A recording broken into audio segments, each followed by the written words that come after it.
Dave Coombs and your Talk of the Town team. Mornings on 100.7 FM, WUTQ.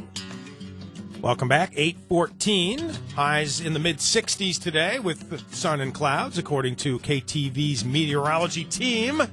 Right now, our next guest, Tony Picente, Oneida County Executive, on the line. How are you, sir? I'm good. How are you? Morning, good. What's going on? What's going on with you? You have a good weekend? Anything special going on? Just a few events and, got some work done around the house. The usual fall preparedness, I guess you could call it, Yeah, we, Beth and I went to the new Ocean Blue, fantastic restaurant downtown. I don't know if you've been yet. I was there last weekend, the previous weekend. Yeah. It's gorgeous. It really is fantastic. Really is. And what's cool on the inside is the artwork was done by the 80-year-old mom, I guess, right? Yeah, some of it, just the entire design and overall layout, and of course the terrace when you look out, on Genesee Street, it really gives you the feel of a big city, and it really points to the change that's taken place. Well, that's what I was kind of thinking about there with regard to you and your job, about how that's sort of a symbol for the whole area there. And you know what? It's not really that expensive either, which is nice. It's definitely a little more expensive than your average restaurant, but well, it is. But look, it's this one thing about this town. I think when it comes to food, we don't complain about the prices.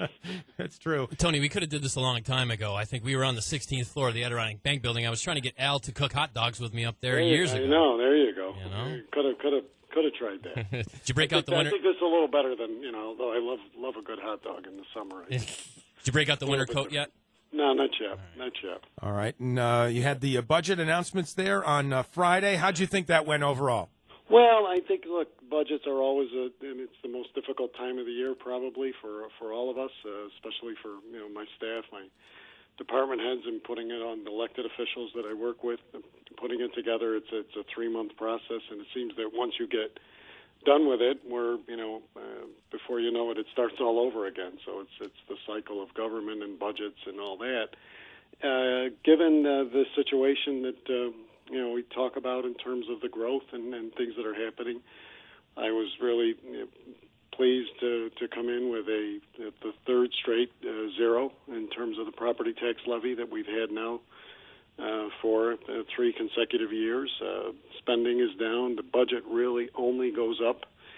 The total budget only goes up 0.5 percentage point, which is, I think, really, it really is remarkable, and given the nature of what we have to deal with in county governments and in terms of state-required programs and services and mandates and cuts and all that we've been dealing with, but at the same time keeps us moving forward. So I'm very pleased with it. I like any executive, I think the budget I present is the plan to go forward, and we'll let the legislature take its role, and we'll see where they go with it. Yeah, some legislators aren't as happy as you might think, according to the OD's story. And then I know they have a week to review the proposal and propose any changes. They have more than a week. They have over a month, really. Oh, it says until October 12th to review the proposal and then propose the changes. Correct? Well, they can propose right up until the first part of November. Oh, because okay. They don't have to pass the interesting thing with the legislature. And is that for us, where I get to propose the budget before Election Day, they get to vote on the budget after Election Day.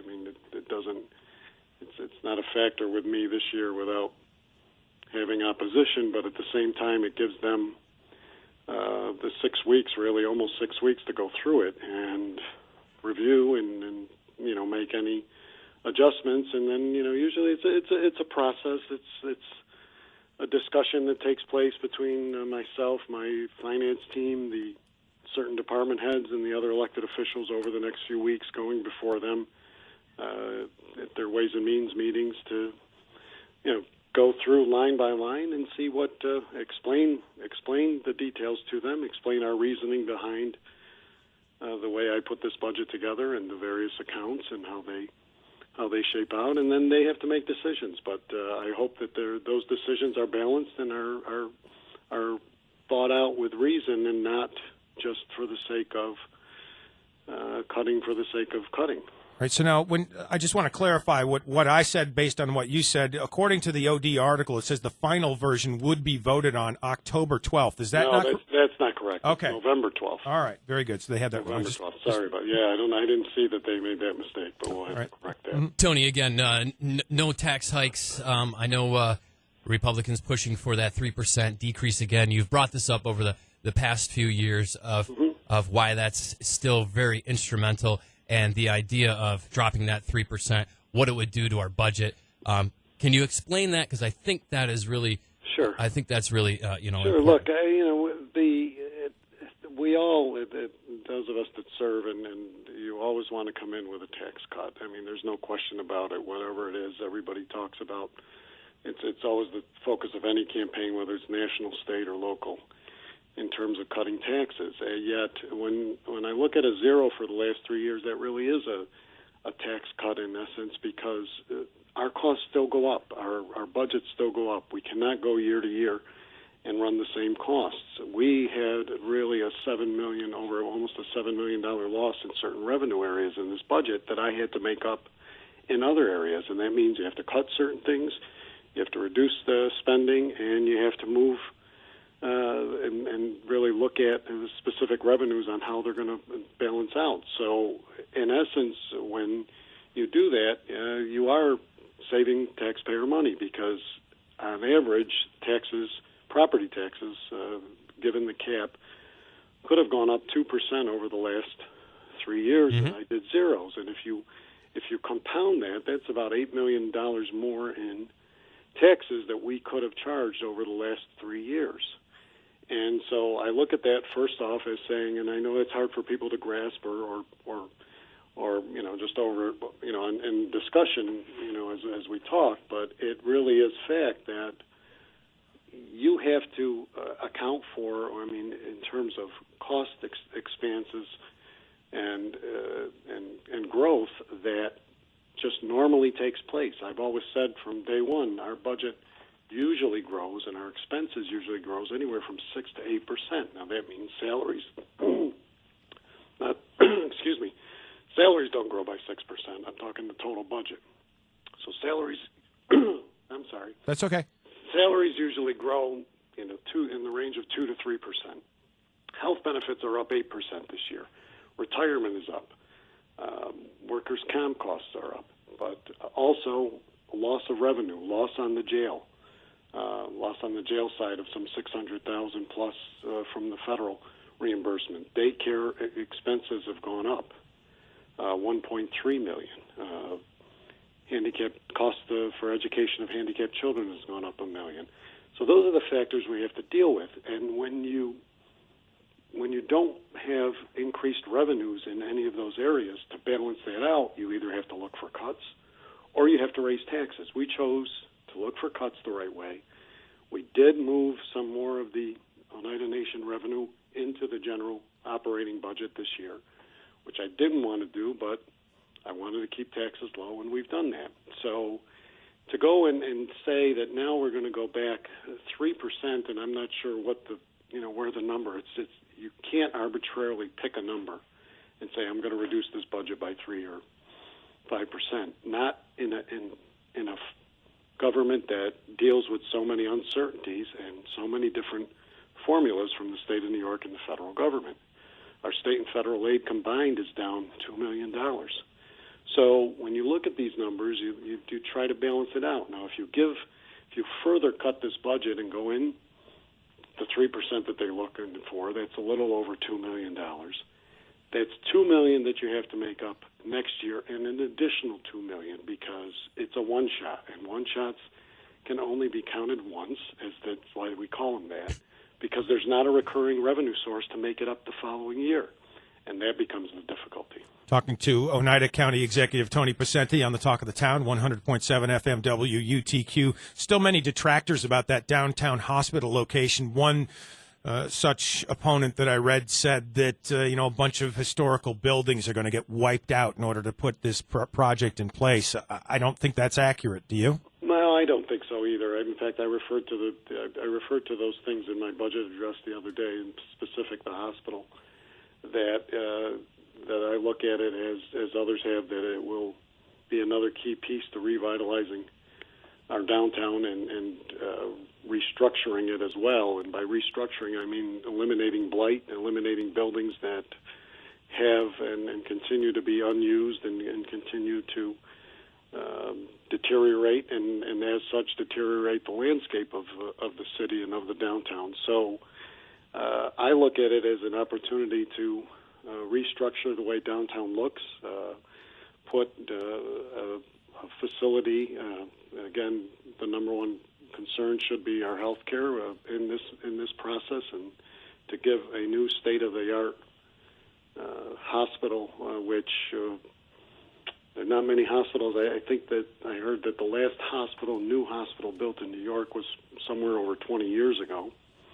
So to have that and to have the ability to do it in a downtown area to improve delivery, access, and overall health care, but then also have an aside to economic development and economic resurgence, I think is really significant. And when you look around that area, I think, looking at that, that is not an area, at least that falls in my mind, of historic structures. It's not like Bag Square. It's not like Main Genesee Street. Mm-hmm. It's not like other parts of the city or the South Utica area, or if you travel all the way through the corridor of Genesee Street. And so I think that's misguided, and we'll see what happens as the process goes forward. But I'm encouraged by it, and I think it's a really great opportunity for us. All right, and Tony, the cow is still on the loose. There was a video of it running down the Parkway, kind of amusing, although if it becomes a public nuisance, I know people are calling for maybe a tranquilizer gun to be used. That's expensive. Is that in the budget to do? And well, I think, we've dealt with, different issues of animal control, so I guess we'll have to take a look and see what, hopefully they can catch it first. Right. I think the difficulty is this. It's interesting. Usually it's I know in Albany a while back it was a moose that was right that was wandering the streets down there. So to have a cow out in the neighborhoods is kind of peculiar, but it happens. So sure. Tony, Partners in Prosperity. Give us an update on that. Well, as I said, some of that was scaled back this year because of trying to bring this budget into a zero and to really keep spending low and not explode in the property tax area. So some of it was scaled back. However, there is money for the art. At least I proposed money for public safety, education, and the arts, about 1.3 million or 1.5 million when you include the libraries in that. That would be continued on at least if it passes as such, that we would go back into the field for RFPs for certain programs in the arts and culture area and education and assisting our first responders in public safety equipment and training. So that's still in there. There is still some unused. I still propose to help the towns in terms of infrastructure with unused funding that was in the 2015 budget. So there's still money for some of the things that we wanted to do. Some of it got scaled back a little and plugged for our use. So, some of that was infrastructure money that was earmarked for county government anyway, but we did that. And then we got the sale of the Homeland Security Training Center, or at least the former airport, that will inject a large sum into our capital budget. And that's $10 million, correct, coming? That's $10 million, and that's an injection that I seek to move directly to our capital program. We have about $22.9 million in bonding scheduled for 2016, and I propose using this $10 million that we're getting to reduce that. So we're saving taxpayer money. We're saving long-term investments and investing in infrastructure. I propose using some of that for MVCC, another chunk of that, $4 million, for our roads program. When you pay cash for roads, that's a rarity, and that's something that allows us to do more roads as we go forward to improve the infrastructure of our roads, and then a little bit more to finish paying our contribution to the Utica Auditorium.